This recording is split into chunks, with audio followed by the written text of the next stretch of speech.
Video பார்த்துட்டு எல்லாத்துக்கும் வணக்கம். இன்னைக்கு என்ன பார்க்க போறோம் அப்படின்னு பார்த்தீங்கன்னா 10 மைண்ட் ப்ளோவிங் ஸ்ட்ரகிள் பேட் தான் பார்க்க போறோம். நம்மளோட சேனலுக்கு நீங்க ஃபர்ஸ்ட் டைம் பார்க்கீங்கன்னா சேனலை மறக்காம சப்ஸ்கிரைப் பண்ணிக்கோங்க. பக்கத்துல இருக்கக்கூடிய பெல் ஐக்கனை கிளிக் பண்ணிக்கோங்க. அப்பதான் நான் போடக்கூடிய எந்த ஒரு தகவல் இருந்தாலும் உங்களுக்கு உடனே நோட்டிஃபிகேஷன் வரும். அண்ட் உங்களுக்கு ஏதாச்சும் வீடியோ வேணும்னு நினைச்சீங்கன்னா மறக்காம காமெண்ட்ஸ் பண்ணுங்க. கண்டிப்பா அந்த ஒரு வீடியோ உங்களுக்காக ரெடி பண்ணி கண்டிப்பா போடுறேன்.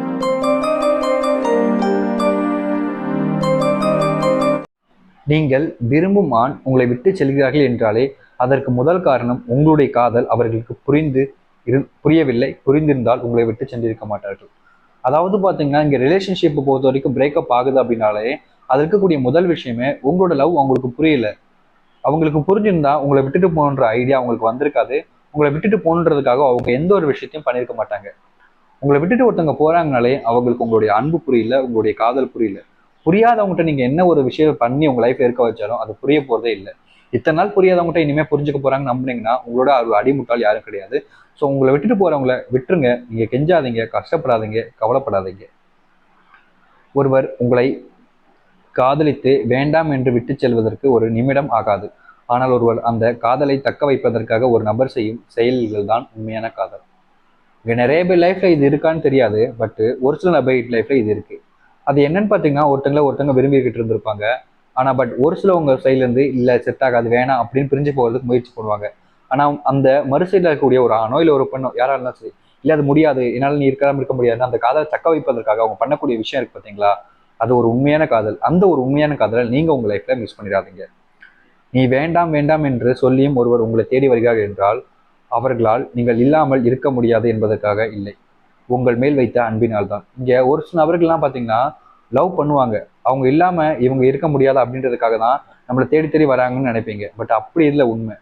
நீங்க இல்லாமலும் அவங்களால இருக்க முடியும். பட் அவங்க உங்க மேல வச்ச அந்த அன்பு தான் உங்களை தேடி தேடி வர வைக்குது.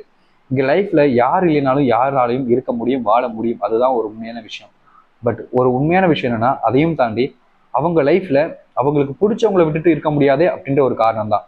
அதனாலதான் அவங்க உங்களை தேடி வராங்க. ஆனா இங்க நிறைய நபர்கள் அதை தப்பா புரிஞ்சுக்கிட்டு தப்பான விஷயங்கள் பண்ணி அவங்களுடைய மனசையே உடைக்கிறீங்க. தப்பு பண்ணாதீங்க. கோபத்தில் ஒருவர் செய்யும் வார்த்தை பொய்யாக இருப்பதற்கு பெரிதாக இருக்காது. உண்மையாக இருப்பவருக்கு அந்த ஒத்த வார்த்தை ஒவ்வொரு நாளும் மரண வழியை தரும். இங்க நிறைய பேர் லைஃப்ல லவ் பண்றீங்க, பிரச்சனை வருது, சண்டை போடுறீங்க, எல்லாமே நார்மலா நடக்கு. உண்மையான விஷயத்துக்கும் பொய்யான விஷயத்துக்கும் இங்க டிஃப்ரெண்ட் இருக்கும். நீங்க ஒருத்தங்களை உண்மையா விரும்பிட்டீங்க அப்படின்றா அவங்க சொல்லக்கூடிய ஒவ்வொரு சின்ன சின்ன வார்த்தையும் வழியை கொடுக்கும். நீ ஒரு மக்கு, உனக்கு அறிவே இல்லை, உனக்கு எந்த அளவுக்கு திறமையும் இல்லை, உன்னால முடியாது இப்படின்னு சொல்லும்போது உங்களை ஃபேக்கா விரும்பியிருக்கவங்க எனக்கு தெரியும் அப்படின்னு போயிடுவாங்க. அவங்கள பத்தி கவலைப்பட மாட்டாங்க, யோசிக்க மாட்டாங்க. ஆனா உண்மையா விரும்பியிருக்கவங்கள்ட்ட சொல்லும் போது அவங்க மனசே அந்த நொடியே உடஞ்சு போய் ரொம்ப கஷ்டப்படுவாங்க. வேண்டாம் என்று வரும் பொழுது ஒரு காதலை தூக்கி எறிவதற்கு அவர்கள் மனதை உடைப்பதற்கு பல விஷயங்களை செய்வார்கள். ஒரு நாள் உங்களுக்கு புரியும் அந்த தவறை நீங்கள் திருத்திக் கொள்ள முடியுமா. இங்க ஒரு சிலவங்கலாம் இருக்காங்க, ஒரு சிலவங்களை விரும்பிட்டு வேணாம்னு சொல்லிட்டு ஒரு நிமிஷத்துல தூக்கி எறிஞ்சிட்டு போயிடுறாங்க. நான் சிம்பிளா ஒரு விஷயத்த சொல்றேன். உங்க லைஃப்ல ஒருத்தங்களை நீங்க விட்டுட்டு போறீங்க வேணான்னு சொல்லிட்டு, அவங்க மனசை ரொம்ப காயப்படுத்துறீங்க. ஏன்னா அவங்க உங்க மேல முழுமையான நம்பிக்கை காதெல்லாம் வச்சிருந்தாங்க. அவங்க மனசை நீங்க முழுமையா காயப்படுத்தி தான் அவங்க லைஃப்ல இருந்து விட்டுட்டு நீங்க போறீங்க. சிம்பிளா ஒரு விஷயம்தான். விட்டுட்டு போயிட்டீங்க, மனசை காயப்படுத்திட்டீங்க. அவங்க மனசை இதுக்கப்புறம் நீங்க வந்து சரி பண்ண முடியுமா, இல்ல நடந்ததை இல்லைன்னு ஆக்க முடியுமா? ஸோ ஒரு விஷயத்த பண்றதுக்கு முன்னாடி யோசிச்சுட்டு பண்ணுங்க. லவ்ன்றது உங்களுக்கானது மட்டும் இல்லை, ரெண்டு பேத்துக்கானது தான். உங்களுக்கு பிடிச்சிருந்துச்சுன்னா லவ் பண்ணுவீங்க, உங்களுக்கு பிடிக்கலன்னா பிரேக்கப் பண்ணுவீங்கன்றத போது நீங்க மட்டும்தான் அங்க இருக்கீங்க. அவங்க எங்க இருக்காங்க? அவங்களும் இருக்கணும். அவங்க ரெண்டு பேரும் சேர்ந்து இருக்கும்போது ஒரு முடிவெடுக்கிறது தான் அது ஒரு விஷயமாவே இருக்கும். உங்களுக்கு பிடிக்கல, அவங்களுக்கு பிடிக்கலாம், பிரியலாம்.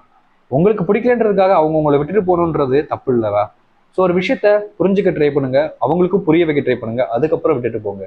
உங்களுக்கு இஷ்டத்துக்கு வந்துட்டு இஷ்டத்துக்கு போறதுக்கு இங்க ஒன்றும் இது பிளே கிரவுண்ட் இல்லை. அந்த ஒரு விஷயத்த இங்க எல்லாரும் புரிஞ்சுக்கணும். ஸோ கைஸ் பார்த்தீங்கன்னா இந்த ஒரு வீடியோ அவ்வளோதான். உங்களுக்கு பிடிச்சிருந்தா லைக் பண்ணுங்க, உங்க ஃப்ரெண்ட்ஸ் அண்ட் ஃபேமிலி ஷேர் பண்ணுங்க. கண்டிப்பா இது உங்களுக்கு மற்றவங்களுக்கு யூஸ்ஃபுல்லாக இருக்கும்னு நினைக்கிறேன். ஸோ இதே மாதிரி வேற விஷயம் வீடியோ பார்க்கலாம். அண்ட் யாரையும் ஏமாத்த நினைக்காதீங்க. ஒருத்தங்க ஏமாத்தி நீங்க வாழ நினைக்காதீங்க. ஒருத்தங்க உங்களுக்காக இருக்காங்கன்னா அவங்களாவே விட்டுறாதீங்க. அதை நீங்க புரிஞ்சுக்கிட்டு உங்க லைஃப்ல நல்லபடியா இருக்க பாருங்க. Be safe.